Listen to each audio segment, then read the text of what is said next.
wouldn't be a competition in Japan without Kaori showing us her silly side. Join me as I dive into Kinoshita Cup. Feel free to leave a comment if I butcher that. But first, don't forget to like, share, and subscribe for more figure skating related content. Here are our podium placements having the most wholesome interaction ever. So the women mend in true early season fashion. I woke up on the morning of the short program and was honestly shook by the results. And I was like, what menning happened with the women? We had Kaori, under Maddie, SCHIZAS. It was just what you wouldn't expect. So let's dive into the individual performances. In first place was Mone Shiba.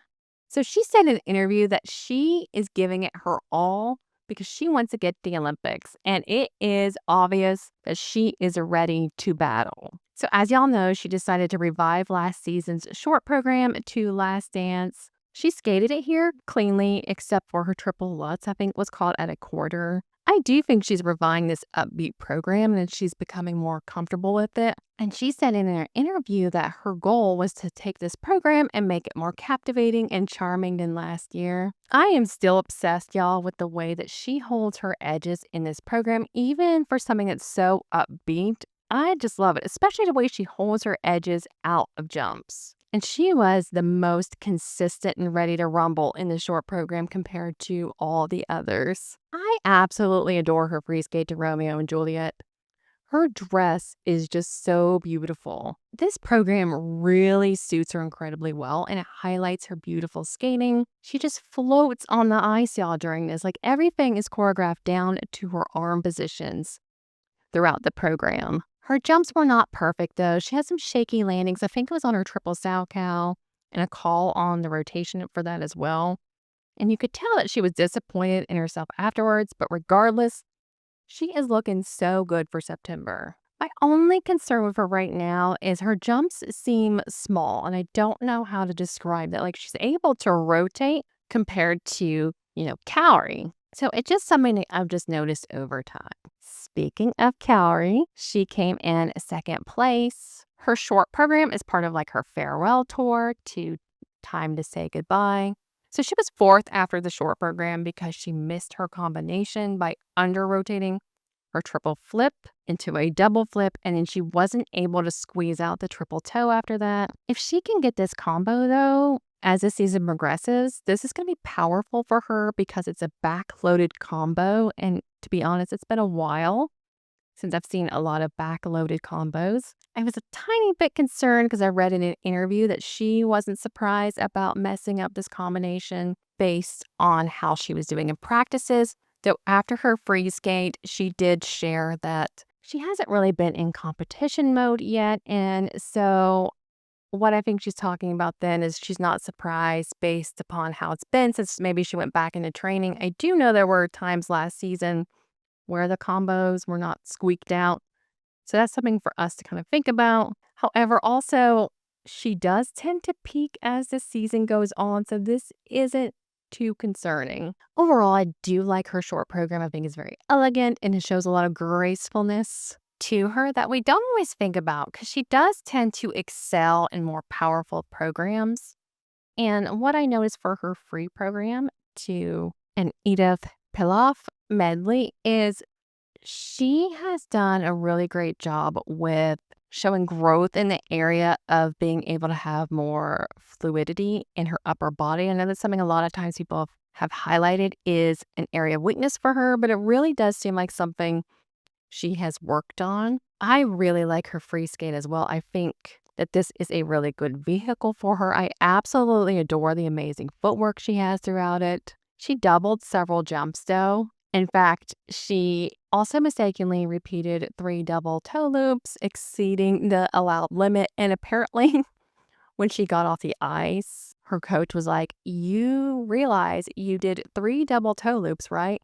And that's when you see her kind of looking funny, like, "Oh, oops, I totally messed up." So overall, I'm not too worried about her. This is kind of how she tends to do in the early season. And I think as time goes on, she'll be performing elements much stronger, being more consistent. how she typically is. In third place was Saki. Oh my gosh, guys, this is a huge accomplishment for her during her international debut. And honestly, I feel like I haven't watched her skate a whole lot. I'm ashamed to say so. I was blown away, y'all, by how huge her jumps looked, especially in the short program. And she had this amazing speed and ice coverage in that program. And just the way she held her edges. I know I keep saying this, but just like all the other Japanese women, she just floated on the ice. And in the free skate, she attempted a triple axel and she fell on it, and it also got called at a quarter. I, though, will feel like she'll be able to land this in competition because if you look, like, her double axels are massive, which means she has likely been practicing this jump a lot. And this is another one where everything is so well thought out down to her arm movements. Just overall a beautiful skate. And Kaori had the most adorable reaction to her scores as well. Like, this was so touching. In fourth place was Rinka Watanabe. So she was able to almost pull an Adam somewhat because she was able to bring herself up from 8th in the short program to 4th overall. In fact, her free skate placed 3rd. So her short program, it just wasn't the best outing for her. She attempted the triple axel and fell. And she also missed her combination because she fell on the triple loop. Despite this, though, y'all, she really showed us in that free skate that I can do that triple axel because she opened up with an amazing triple axel, triple toe combo. And she's also apparently the second woman to land this internationally. Though if she can just nail the rest of her elements, she can be someone that may take one of those Japanese spots for the Olympics. The rest of the program, though, just kind of fell through a bit, and I don't know if it was like an early season thing or if she just had such maybe adrenaline from that opening combination, but I'll be excited to see her as the season goes on. Bradie TENNELL came in 5th place here. I feel that she's starting the season off better than she started off last season. Her short program is To No Time to Die, and her combo was okay. She opened up with a triple Lutz, triple toe. However, she got the cue calling, so it wasn't perfect, but at least there was no like falls on it. I don't know yet how I feel about this program because I really enjoyed her Young and Beautiful program at the Summer Sizzler. So I think that really beautiful program overshadows this program. And so I feel like I just need to see this out some more. Her free skate is To the Mission, and I don't know how I feel about it. I'd probably like to see it without so many mistakes. I do think she tried to fight back despite making so many, small errors on her jump landings and so on. But also, I do know it's probably overshadowed by the fact my husband just kept trying to figure out what the program music was to. And then, like, he would play random songs. And at one point, I had to sigh and stop and, like, go on Wikipedia and show him. So this is something I'll just want to see again. And I feel really shallow, but I don't like her free skate dress. But I also don't know if maybe this is to a movie or something that I'm just missing. Haein came in 7th place. I really liked Carmen for her. I think she sells it really well, especially during that step sequence. And I was surprised. I was like, okay, is she going to get a deduction for dying at the end? Because sometimes people get deductions for dying and sometimes they don't, and she did not. And Maddie SCHIZAS came in 10th overall. I could tell she was so frustrated with herself by the end of her free skate. She was sitting in 3rd in the short program to her Black Swan and just made many mistakes to her free skate. And I don't know if it was pressure, early season chaos, or what it was.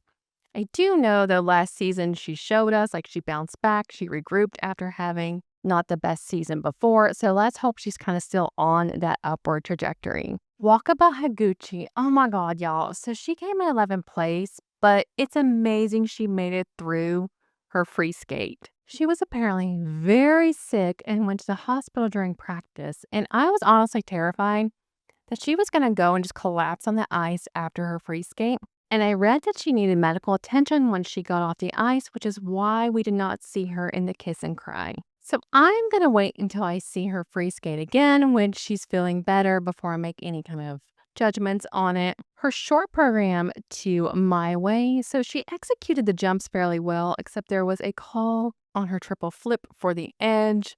And she fell unexpectedly during her step sequence. And honestly, at first, I'm like, she's just going into a lunge or a slide. And it was funny how she laughed it off. I feel like I need to watch this program again because I really enjoy how she does with more drama-filled programs, and I may just be biased that way. So it's something I just want to, keep watching and seeing how it gets refined over time.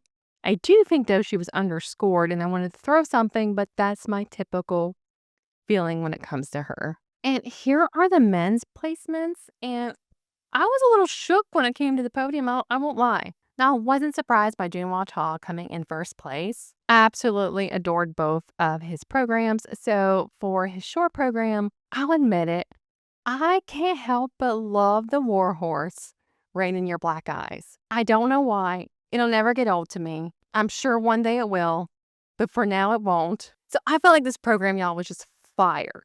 Like, even when he fell on the quad toe, it really didn't distract from the program. His step sequence is going to blow the roof off of like the Olympics or Worlds because it is so epic. It just builds at the right moment. It is definitely an Olympic moment step sequence. His free skate was to Moulin Rouge, and once again, I'm dying over the step sequence because once again, there's an amazing build up to it. Like, his team must have really thought this through. So the program wasn't perfect, and it did take me out a little bit in the beginning when he did a double salchow. But as the program went on, again, just an awesome program. And second place was Kazuki. His short program is to That's Just It, I Am Crazy. And this is a really fun program. Like, I think he can bring down the house with this. Like, his speed really stood out to me during the program, especially his speed going into that step sequence.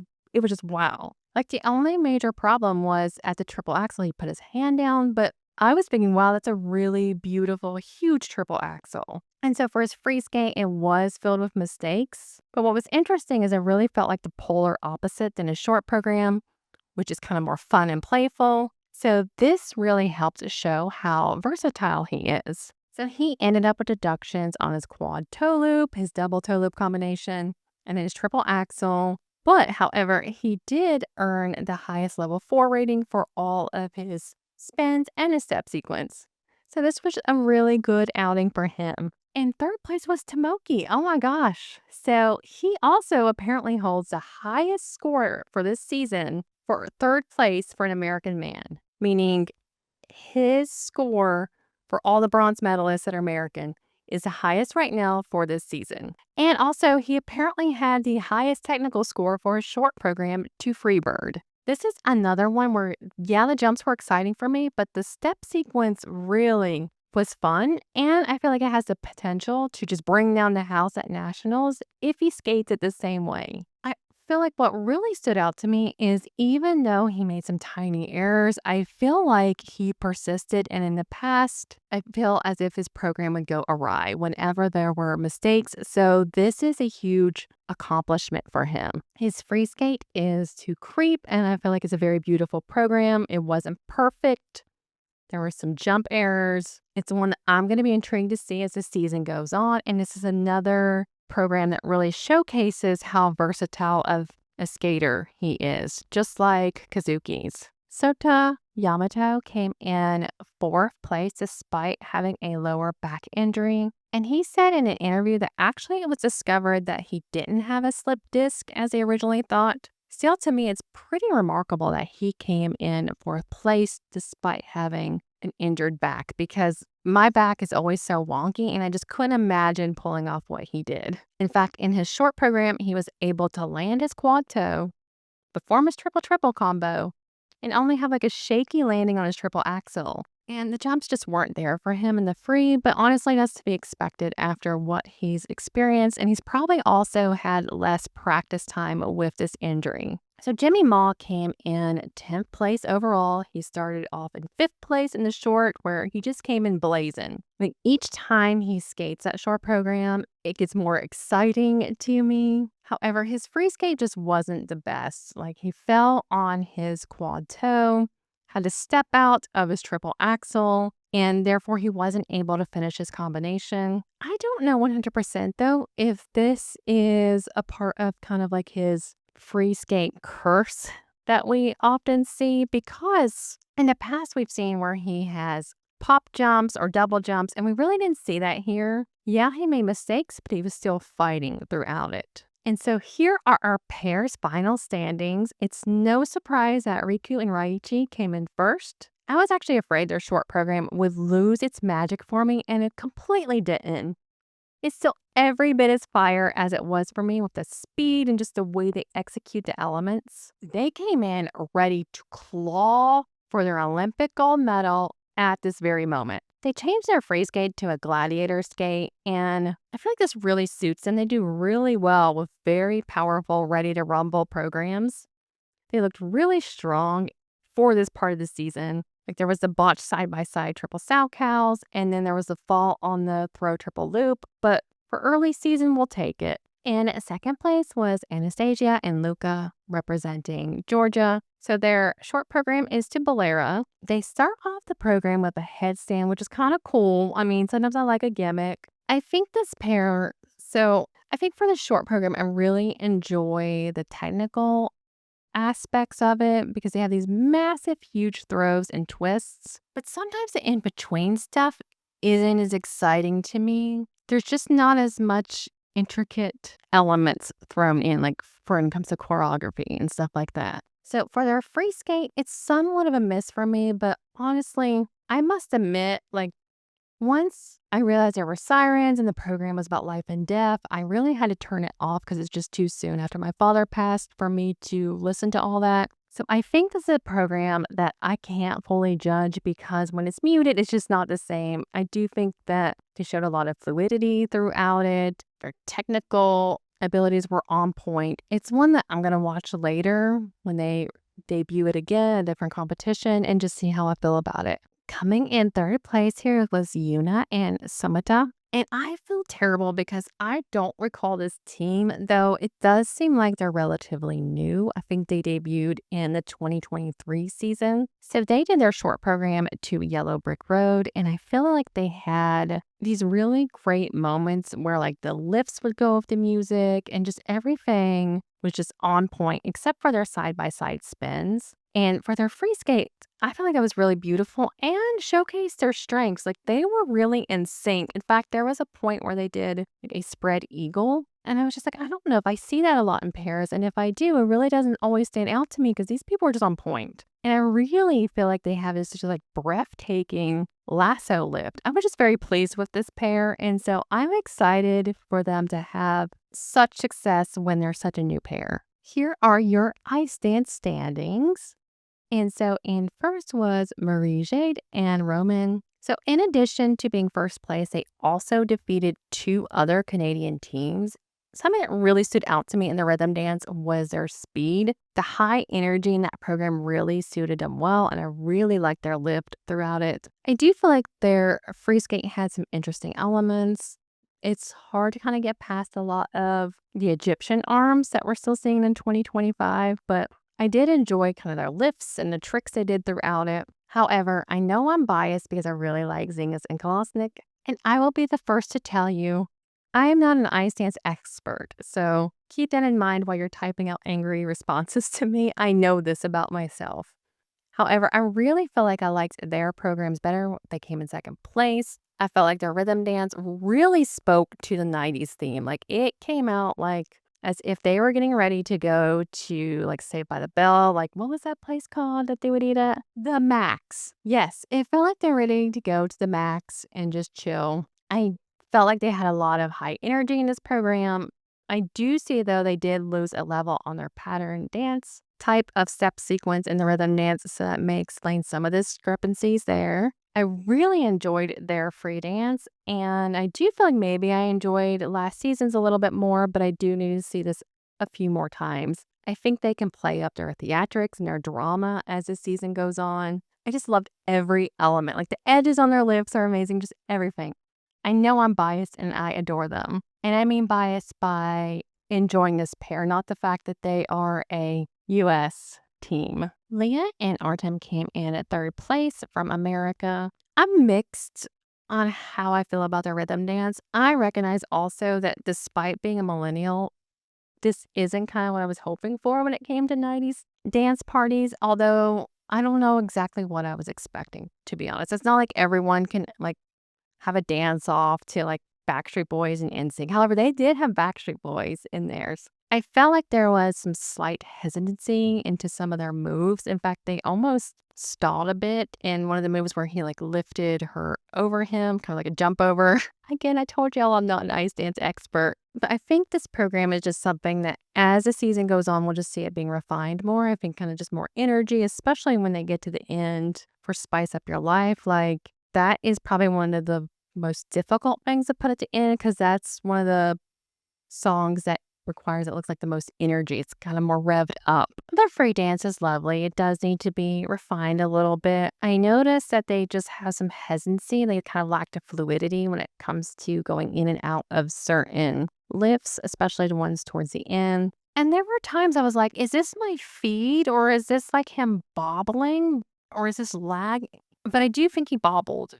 I rewatched it without watching my janky feed, and I do think there was some bobble, and he also tripped getting into his end pose. So again, early season things, but still just some stuff to keep in mind when it comes to this pair, just kind of refining things a bit. All right, y'all, don't hesitate to leave a comment, politely tell me I butchered names.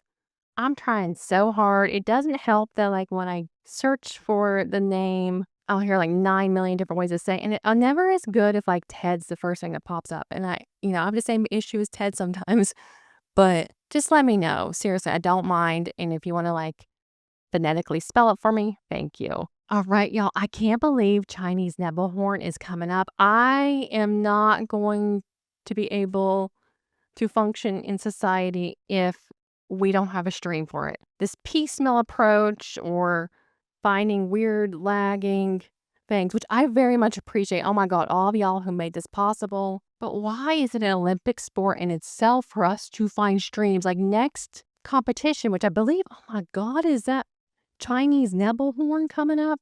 That should be available for all of society in the world to watch. Like this is important. This is some important stuff, y'all. So fingers crossed that we have a way of watching it without having to watch like bits and pieces here and there because it just doesn't feel the same to me when I'm watching it like that. I know it's a first world problem, y'all, but my gosh, I just want to watch skating like a whole competition. Like I just want to sit down, have my food and I'm excited to eat and watch skating. Or get up in the middle of the night and watch skating. A whole competition, like start to finish. All right, y'all. I've rambled enough. Don't forget to like, share, and subscribe for more figure skating related content.